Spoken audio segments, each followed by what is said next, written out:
함께 하나님 말씀 보겠습니다. 오늘 함께 보실 말씀은 이사야 19장 16절에서 25절까지의 말씀입니다. 이사야 19장 16절에서 25절까지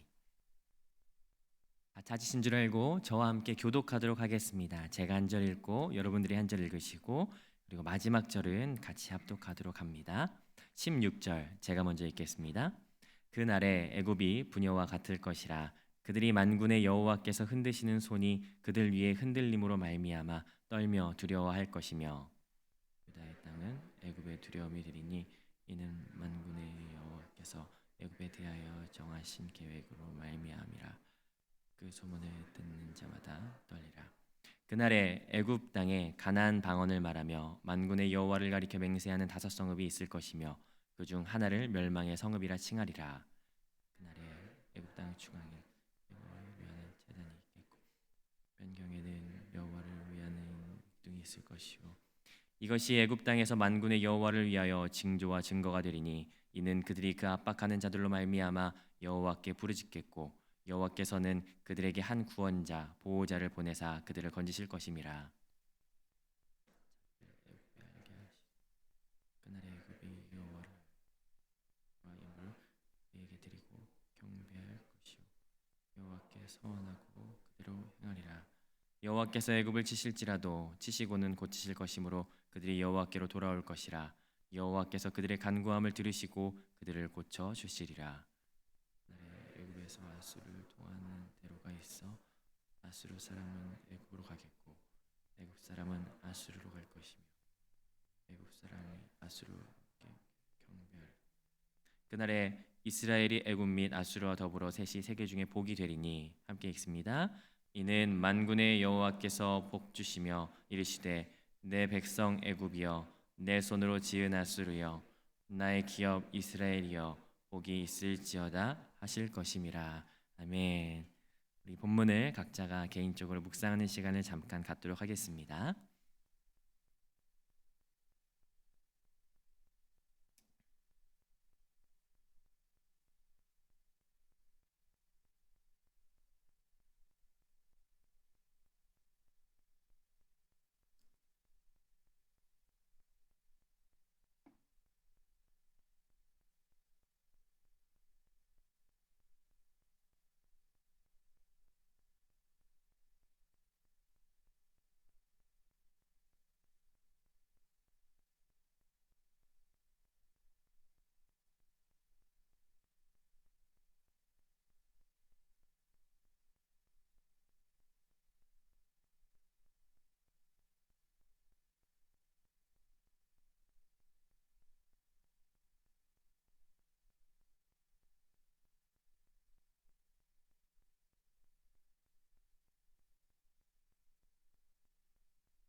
우리 같이 함께 말씀 보도록 하겠습니다.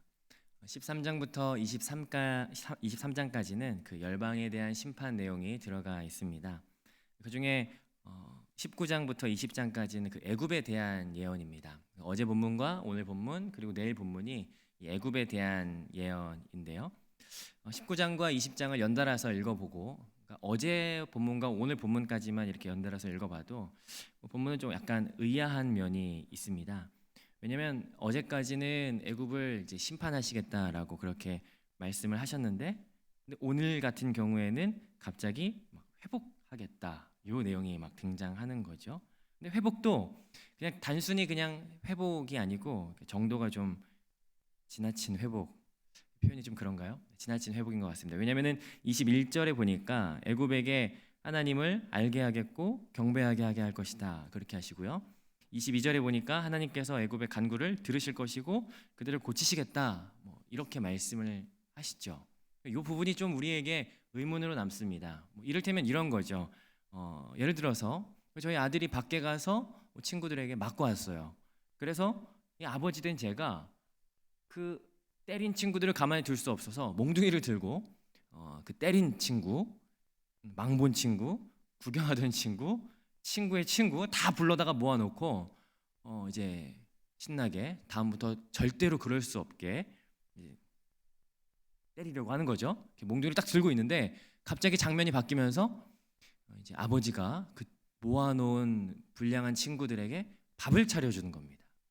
밥도 그냥 밥이 아니고 이제 정성스럽게 차리는 진수성찬이죠. 자기 아들이 먹는 밥, 고기를 막 구워서 이렇게 딱 먹이는 약간 그런 내용, 그런 뉘앙스가 아닌가 싶습니다.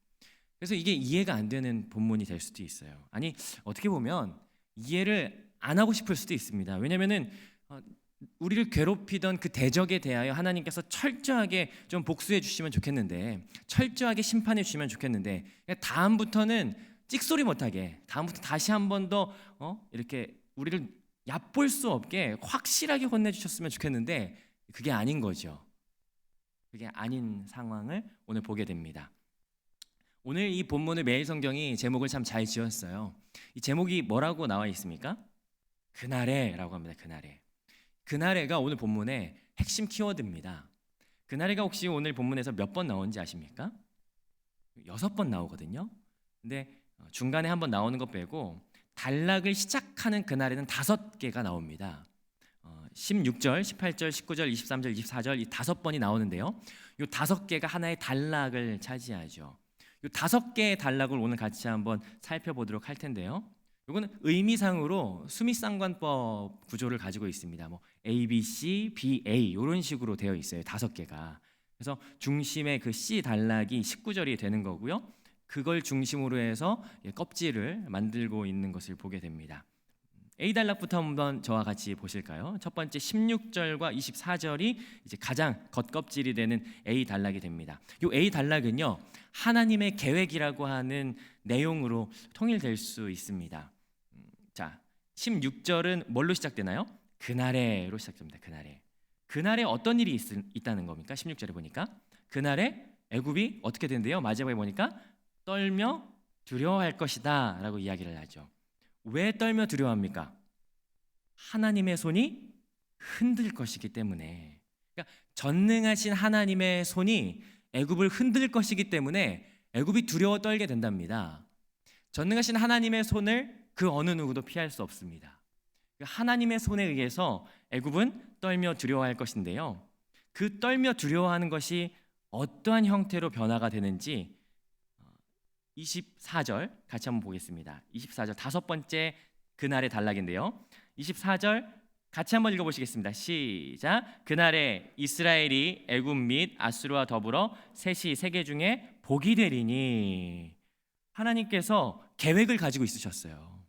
그날에 하나님께서 애굽을 떨며 두려워하게 할 계획을 가지고 있었는데 그 계획이 결국에는 뭐가 되냐면요, 그날에 복이 되게 하신다라는 거예요. 애굽에게. 뭔가 의아하지 않습니까? 하나님이 심판의 계획을 가지고 계신데 그 심판의 계획이 끝이 아니라 애굽을 결국에는 복이 되게 하신다라고 하는 이 놀라운 계획, 특별히 이 애굽과 아수르와 이스라엘을 동등하게 취하는 장면이 25절에 등장하는데요. 그 애굽과 아수르와 이스라엘을 수식하는 단어가 내 백성, 내 손으로 지은 백성, 나의 기업이라고 하면서 이스라엘에게만 고정적으로 쓰였던 그 표현, 나의 백성이라고 하는 표현을 지금 이방 백성에게도 동일하게 사용되어지는 것을 보게 됩니다. 이게 하나님의 계획이에요. 이방 백성도 복이 되게 하시고자 하는 하나님의 계획.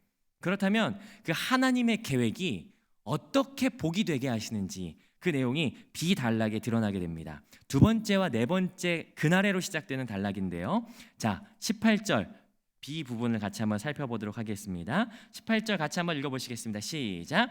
그날에 애굽 땅이 가나안 방언을 말하며 만군의 여호와를 가리켜 맹세하는 5 성읍이 있을 것이며 그중 하나를 멸망의 성읍이라 칭하리라. 3가지가 등장합니다. 그날에 어떤 일이 있냐면 첫 번째로는 가나안 방언을 말하며 애굽이, 두 번째는 만군의 여호와를 가리켜 맹세하는 성읍이 5 성읍이 있답니다. 그리고 세 번째는요, 그 중에 한 성읍은 멸망의 성읍이라 칭할 것이랍니다. 이게 어떤 내용일까? 첫 번째, 가나안 방언을 말한다라고 하는 건 어떤 의미일까요? 얼마 전에 뉴스에 나왔는데요. 인도에서 한국어가 제2외국어로 채택이 됐답니다. 왜 그런지 사람들이 분석을 했는데요. 한류 열풍, 그리고 코로나를 통한 한국 국격의 상승, 이걸 원인으로 삼더라고요. 그러니까 한국 문화가 전 세계적으로 유행을 타니까 그 국가에서 한국 언어를 배우는 거예요. 애굽 땅에서 가나안 방언을 말한다. 이건 단순한 상황이 아닙니다. 하나님 여호와 신앙이 전파되었기 때문에 그들에게 가나안 방언, 히브리 말을 배우는 사람들이 나타난다라는 그 상황을 보게 되는 거죠. 두 번째, 만군의 여호와를 가리켜 맹세하는 성읍이 5성읍이 있답니다. 이 5성읍은요, 이집트에는, 애굽에는 3만 개의 성읍이 있는데 그 중에 5개밖에 하나님 맹세하는 성읍이 아니라 5개는 많은이라고 하는 의미를 지니고 있습니다. 그래서 애굽 안에 많은 성읍들이 하나님을 맹세하는, 그러니까 하나님을 고백하는 자들이 생기게 될 것이다 라고 하는, 선교가 일어난다라는 거죠. 놀라운 상황입니다. 세 번째는 그중 하나를 멸망의 성읍이라 칭하리라 라는데, 멸망의 성읍은 다른 역본에는요 태양의 성읍이라고 써 있어요. 태양신은 애굽이 섬기는 신 중에 가장 으뜸인 신입니다. 그러니까 자기들의 주신을 섬기는 우상 숭배를 하는 그 토종신을 숭배하는 그 성읍이 하나님을 섬기는 성읍이 될 것이다 라고 하는 거예요. 놀라운 역사죠. 예수를 믿음으로 말미암아 우리 집에서 섬기는 모든 신들을 다 버려두는 그 놀라운 일들이 여기에게 일어난다는 거예요. 이게 지금 이 복이 되게 되는 이 과정들이 여기에 드러난 거죠. 자, 그러면 다시 단락을 보겠습니다. 어떤 일이 있냐면요, 23절인데요. 그날에 애굽에서 아수르를 통하는 대로가 있어. 애굽에서부터 아수르를 향하는 대로가 있답니다. 이 대로라고 하는 건 이사야에서 대로를 말할 때는요, 누구나 차별 없이 왕래할 수 있는 대로예요. 누구나 갈 수 있는 대로, 이 길을 의미하거든요.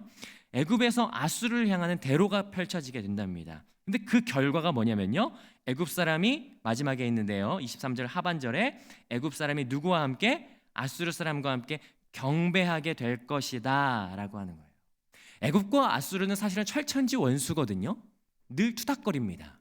다른 나라를 사이에 두고 애굽이 그 나라를 포섭할 것이냐, 아수르가 포섭할 것이냐 늘 다투는 상황에 있죠. 그러나 그들이 같이 하나님을 경배하게 될 것이다 라고 하는 놀라운 사건을 오늘 보게 됩니다.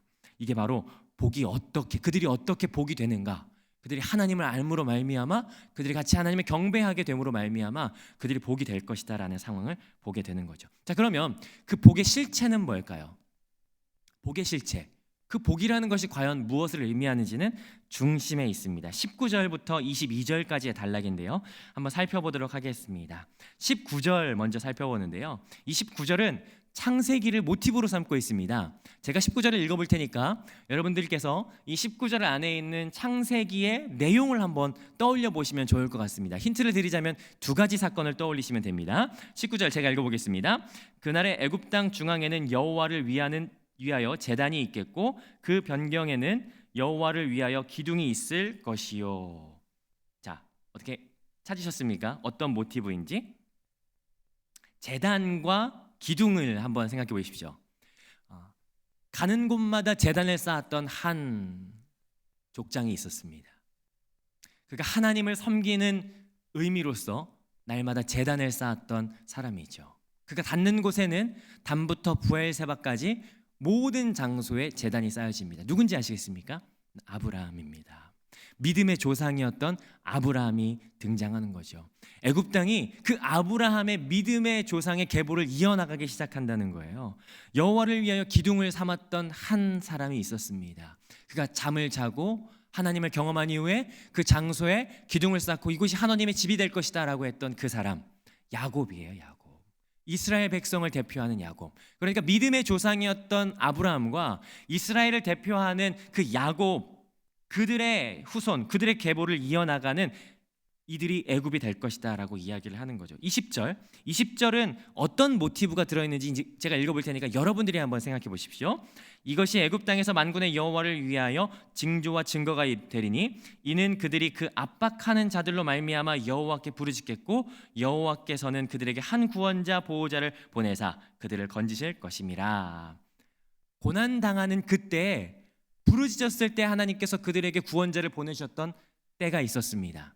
그 시대가 어떤 시대였죠? 사사시대죠. 지금 이 장면은 사사시대를 모티브로 삼고 있어요. 부르짖었을 때 하나님께서 구원해 주시는 그 놀라운 역사, 그들의 부르짖음을 시건치 아니하시고 그들에게 하나님께서 구원자를 보내시어 그들을 건지셨던 그 역사, 그 역사를요 이스라엘 백성뿐만 아니라 애굽 백성에게도 반드시 그렇게 하시겠다라고 하는 놀라운 복을 하나님께서 허락하시겠다는 거예요. 자, 그리고 21절부터 22절까지는요 그래서 하나님께서 그들에게 어떤 일을 행하실 것인지 세 가지가 등장하고요, 그래서 그들이 하나님께 어떻게 대할 것인지 세 가지 장면이 등장합니다. 먼저 그들이 애굽 백성이 하나님을 알게 되었을 때 하나님을 향하여 어떠한 태도를 갖게 될지 세 가지 장면이 21절에 드러나는데요, 보도록 하겠습니다. 여호와께서 자기를 애굽에게 알게 하시니, 첫 번째는 알게 된다라는 사실이에요. 그래서 애굽이 여호와를 알고, 두 번째는요 그래서 그 하나님께 경배할 것이고, 세 번째는 여호와께 서원하고 그대로 행할 것이다, 하나님의 약속을 지켜 행할 것이다 라고 하는 우리 믿음의 근간, 믿음의 삶의 근간을 그들이 행할 것이다 라고 이야기를 하고 있죠. 정리하자면 하나님을 알게 될 것이에요. 그리고 하나님 앞에 예배하게 될 것이에요. 그리고 하나님 앞에 말씀을 지켜 행하게 되는 예배자가 될 것이다 라고 하는 애굽인의 달라진 삶의 모습이 여기 드러나는 거죠.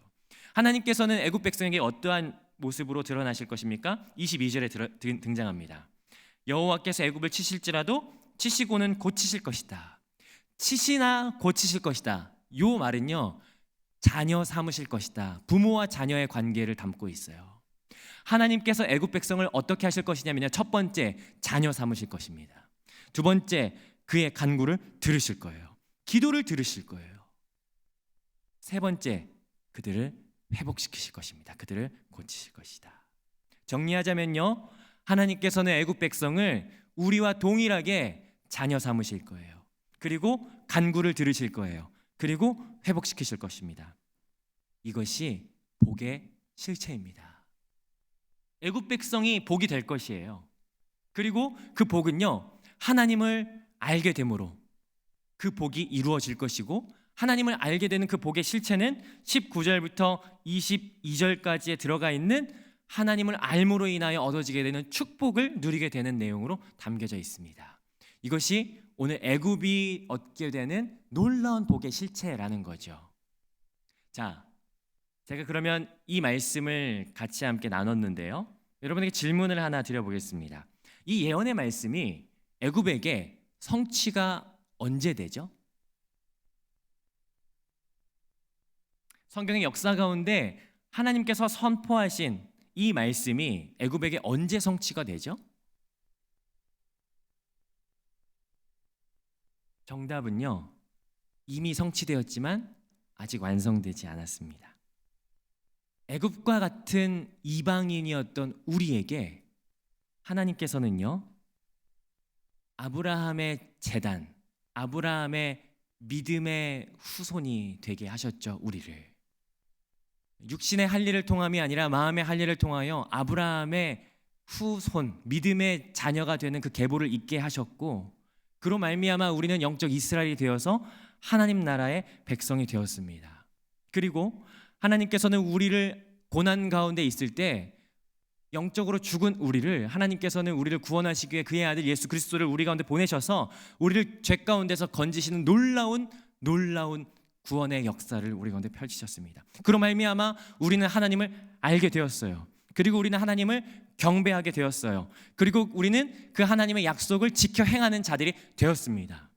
그리고 그로 말미암아 하나님께서는 우리를 자녀 삼으셨고요, 그리고 하나님께서는 우리의 기도에 응답하시고요, 그리고 하나님께서는 우리를 회복시키시는 놀라운 구원의 역사를 우리 가운데 펼치셨다라는 거예요. 이미 그 구원의 역사가 우리 가운데 애굽과 같은 우리 이방 민족에게, 나에게 펼쳐 보이셨다라는 거예요.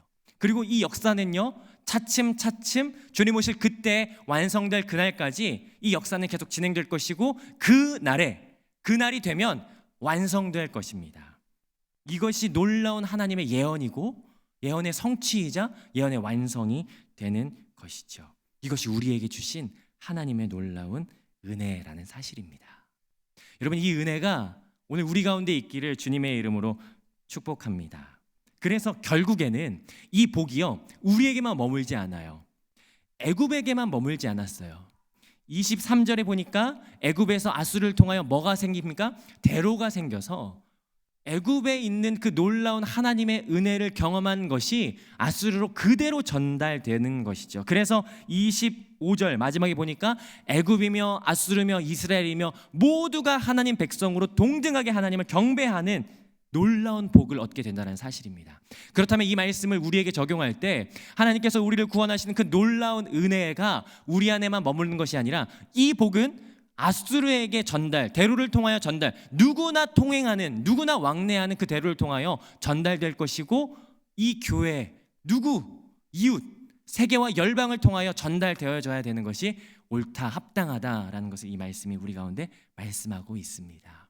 이러한 역사가 우리 가운데 펼쳐지고 또 이러한 역사를 경험하는 우리 남산교회 성도님들이 되시기를 주님의 이름으로 축복합니다. 우리 같이 주신 말씀 가지고 같이 함께 기도하도록 하겠습니다.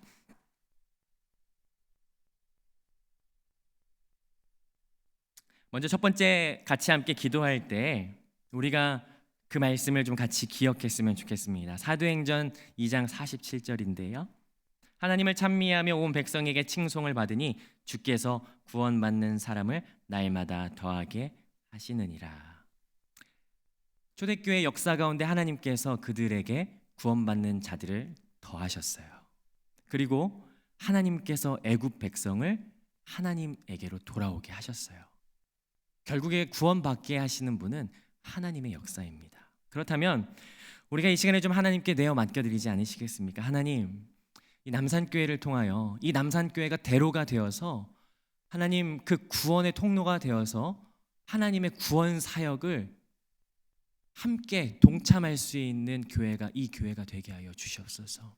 하나님, 남산교회를 들어 사용하여 주시옵소서. 그래서 이 남산 공동체를 통하여 구원받는 자들이 날마다 더해져가는 역사가 이 지역과 이 나라와 열방과 세계 가운데 있게 하는, 하나님, 그래서 이 교회가 선교하는 교회로 쓰임받을 수 있게 하여 주시옵소서라고, 이 구원의 때에 하나님의 사역을 감당할 수 있는 이 교회가 되게 해달라고, 우리 교회의 본질과 사명인 선교의 사명을 두고 우리 남산교회를 기억하시며 같이 함께 이 교회를 위하여 같이 함께 기도하도록 하겠습니다. 함께 기도하겠습니다. 하나님, 감사합니다. 하나님, 이 교회를 하나님의 대로로 사용하여 주시옵소서. 하나님의 역사, 하나님의 구원의 역사, 하나님의 선교의 역사가 펼쳐지는데 하나님의 교회가 사용되어지기를 소망하나니, 하나님, 남산교회를 통하여 이 지역과 열방과 세계 가운데 주의 이름이 높임을 받으시고 하나님의 이름이 더욱더 확장되어져가는 그 놀라운 사역에 동참할 수 있도록 하나님, 우리를 사용하여 주시옵소서. 주님, 우리를 사용해 주시기를 소망합니다. 하나님, 미약하나마 연약하나마 주께서 들어 사용하실 때 이스라엘도 강하게 사용하셨듯이 하나님, 우리도 강하게 사용하시고 주님 손에 이끌려 쓰임받을 수 있도록 주님은 우리 가운데 쓰임받게 하여 주시옵소서. 감사드립니다. 한 번 더 기도할 때 아직 그날을 보지 못한 우리의 이웃들이 참 많이 있어요. 나는 그날을 경험했지만 아직 그날을 경험하지 못한 나의 자녀가 있죠. 아직 그날을 경험하지 못한 나의 부모님이 있죠. 우리 그분들을 위해서 이 시간에 좀 같이 기도하시겠습니까? 하나님, 우리의 자녀, 하나님, 우리의 부모, 하나님, 우리의 이웃, 우리의 가족들을 하나님 긍휼히 여기셔서 하나님 그 가운데에도 하나님의 이 놀라운 구원의 빛을 바라볼 수 있고 경험할 수 있는 이 은혜를 우리 가운데 허락하여 주시옵소서. 혹여 우리가 이 구원의 역사를 기도하는 것이 너무 오래되고 이루어지지 않아서 마음이 상한 상태에 있었다면 다시금 우리 가정을 위해서 그 구원의 역사를 위해서 이 시간에 좀 같이 기도하시겠습니까? 하나님께서 이루십니다. 하나님께서 구원받는 이들의 숫자를 더하시고 하나님께서 애굽을 돌아오게 하셨듯이 반드시 하나님께서 우리의 기도를 응답하셔서 그 가운데 구원의 빛을 경험하게 하실 것입니다. 우리 이제 같이 기도할 때 그 구원을 위하여, 가족들을 위하여, 나의 이웃을 위하여, 나의 가까이 있는 이를 위하여 같이 함께 기도하시고 자유롭게 기도하시며 돌아가시는 시간이 되도록 하겠습니다. 이 시간에 같이 함께 기도하도록 하겠습니다.